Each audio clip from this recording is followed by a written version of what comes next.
sa trabaho. Taxpayers na ulam na lang ibibig na pabili nila ng pagkain. Nakatek pa sa swerte nila. Mga hayop yung mga nasa gobyerno na yan. Dapat ang Sara Duterte na yan. Dapat ikulong. Ikulong si Sara. Panagutin. Panagutin si Sara Duterte. Ikulong si Sara Duterte. Ikulong ang mga Marcos. Ikulong ang mga Duterte. Parehas yan sila mga Sara sa bayan. Parehas yan sila magnanakaw. Mga hayop ang mga yan. Kaya sila naupo. Dahil sa nilang ginawang dahil kahit sa national election. Ibig Sara now! Ibig Sara now!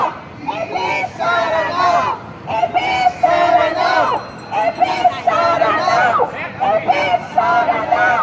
Ibig Sara now!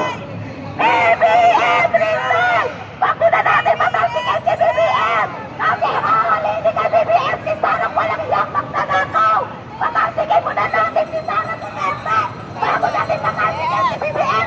Uyotin natin ang sistema dito sa ating bansa! Okay, maraming salamat po. Ang next magsasalita, ito ang ating kapatid.